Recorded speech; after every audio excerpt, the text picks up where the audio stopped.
Hai guys, selamat bertemu lagi dengan Mimin di channel Nona Yuki. Channel ini berisi cerita-cerita silat romantis yang menyentuh hati dan mendebarkan. Mohon bantu subscribe, like, dan komen ya.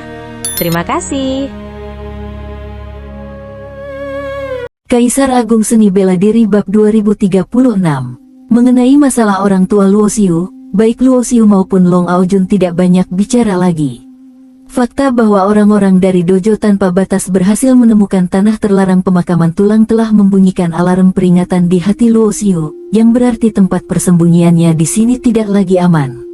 Untuk mencegah kejadian yang tidak diinginkan, ia mengaktifkan formasi yang telah dipasang sebelumnya, memindahkan seluruh tanah suci kekacauan tempat Yan Shiruo dan yang lainnya tinggal ke dalam ruang bulan kuno.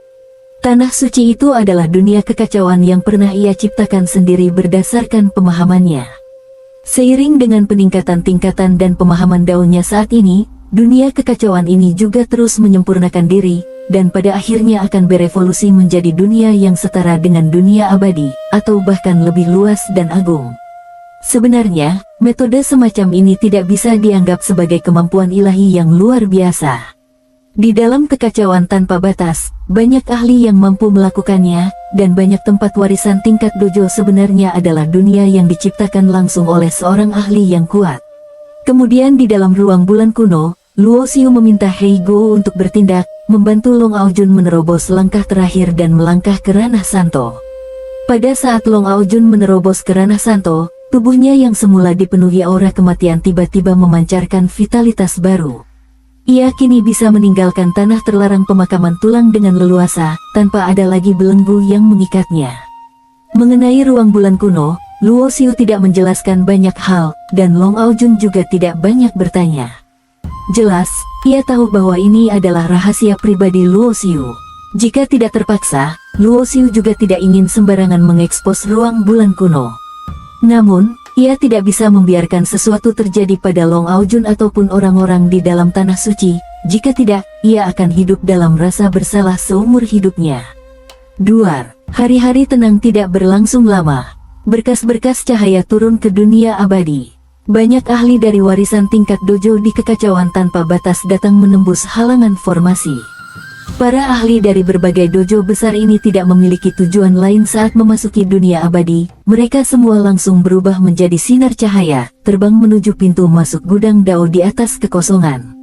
Selain orang-orang ini, Luo Xiu juga melihat para ahli dunia abadi yang baru kembali ikut menerobos masuk ke dalamnya, mengejar peluang dan keberuntungan. Mata Luo Xiu berkedip beberapa kali, lalu tanpa ragu sedikit pun, ia juga berubah menjadi sinar cahaya dan terbang masuk ke dalam gudang Dao untuk menjelajah. Meskipun gudang Dao ini adalah jebakan yang ditinggalkan oleh klan pemakan jiwa, bagian dalamnya pasti tidak sederhana.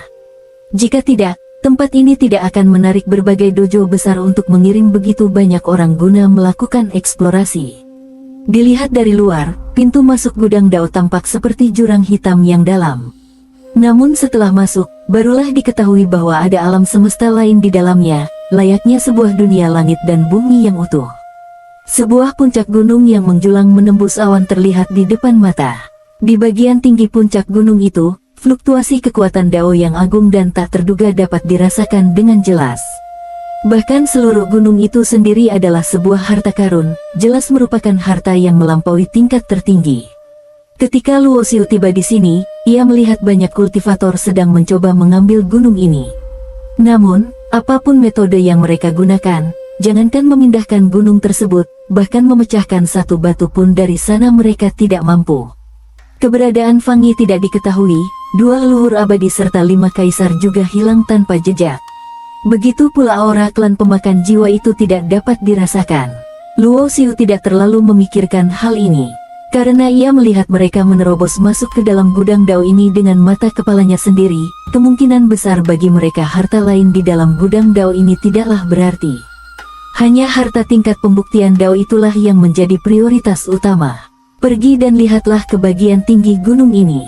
Sosoknya berkelebat, Luo Xiu mulai mendaki gunung yang luar biasa ini. Ukuran gunung ini tingginya sulit dibayangkan. Ia memukul badan gunung dengan besi penekan dewa, namun bahkan serpihan batu pun tidak terkelupas, menunjukkan betapa kokohnya badan gunung tersebut. Luo Xiu memperkirakan bahwa seluruh badan gunung ini sudah bisa disebut sebagai embrio harta karun tertinggi. Jika ada ahli ranah pembuktian Dao yang memurnikannya, itu pasti bisa menjadi harta karun tertinggi dengan kekuatan yang tak tertandingi. Saat Luo Xiu mendaki ke atas, tak terhindarkan ia bertemu dengan kultivator lain. Orang-orang ini langsung menyerang begitu bertemu, tanpa banyak bicara sedikit pun. Baru saja Luo Xiu melihat seseorang, orang itu langsung mengeluarkan artefak magisnya. Artefak itu berupa sebuah pagoda yang membesar tertiup angin hingga seukuran gunung, menghantam dengan ganas seolah ingin meremukkannya menjadi debu. Weng! Sebuah bayangan sisa hancur tertabrak pagoda itu. Sosok Luo Xiu muncul di kejauhan, menatap dingin ke arah kultivator yang menyerangnya. Itu adalah seorang pria berjubah emas. Matanya memancarkan niat membunuh, dan ia berkata, "Semut ranah 3 Dao sepertimu berani datang menjelajahi gudang Dao. Makhluk yang tidak tahu diri, yang memiliki kualifikasi untuk masuk ke sini setidaknya adalah Santo, bahkan ada yang berada di ranah tertinggi. Semut ranah 3 Dao sepertimu cepat atau lambat akan mati, jadi biarkan aku mengantarmu menuju kematian." Pria berjubah emas itu tidak ambil pusing karena lawannya berhasil menghindari serangannya. Ia menunjuk ke udara, dan pagoda yang dikeluarkannya seketika bersinar terang. Berkas-berkas cahaya terbang keluar dari pagoda, berubah menjadi energi pedang, menebas ke arah Luo Xiu menutupi langit dan bumi. Menghadapi lawan di ranah Santo, Luo Xiu juga tidak berani gegabah. Ia langsung memanggil zirah Dewa Sura dan mengenakannya di tubuhnya. Pola-pola misterius berwarna merah tua menutupi zirah hitam tersebut. Kultivasi yang semula berada di kesempurnaan besar ranah 3 Dao, dalam sekejap meningkat hingga setingkat kesempurnaan besar ranah domain Dao. Meskipun belum mampu melangkah ke tingkatan ranah Santo, namun dengan beberapa jenis teknik pembuktian Dao yang dikuasai Luo Xiu, serta tubuh fisiknya yang sekuat artefak magis Santo, kekuatan tempurnya sebenarnya melampaui banyak Santo. Ia bahkan tidak perlu menggunakan teknik keabadian. Hanya dengan mengandalkan pertahanan zirah Dewa Sura dan tubuh tempurnya, ia bisa mengabaikan serangan lawan.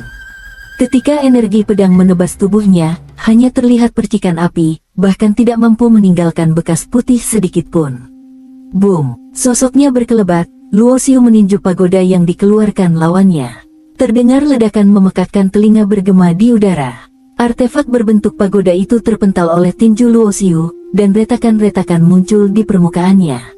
Apa? Tubuh fisik macam apa ini? Mata pria berjubah emas itu terbelalak, wajahnya penuh dengan ketidakpercayaan.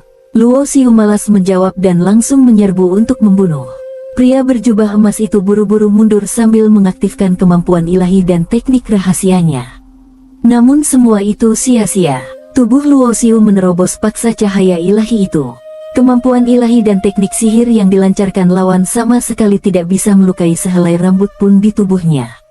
Wajah pria berjubah emas itu seketika menjadi pucat pasi. Tadi ia menganggap lawannya hanya semut ranah 3 Dao yang tidak berharga, namun dalam sekejap mata berubah menjadi sosok yang begitu tirani dan mengerikan, menimbulkan ketakutan di hatinya. Ia tidak ragu-ragu dan segera memutuskan untuk melarikan diri. Meskipun sebagai seorang Santo, melarikan diri di hadapan semut ranah 3 Dao membuatnya merasa sangat malu, namun intuisinya mengatakan bahwa jika ia tidak lari, ia pasti akan mati di sini. Sayang sekali, di hadapan Luo Xiu, ia tidak bisa melarikan diri begitu saja semaunya. Kecepatan Luo Xiu terlalu tinggi. Setidaknya dengan dukungan kekuatan sumber Dao petir, kecepatannya bisa disebut kecepatan ekstrim di bawah ranah tertinggi. Dalam sekejap, Luo Xiu sudah muncul di belakang pria berjubah emas itu. Satu tangannya membentuk segel keabadian, dan ia langsung menghantamkan telapak tangannya. Tidak. Pria berjubah emas itu merasakan aura kematian dari belakangnya. Matanya terbelalak lebar, dan ia mengeluarkan raungan keputusasaan. Bersambung.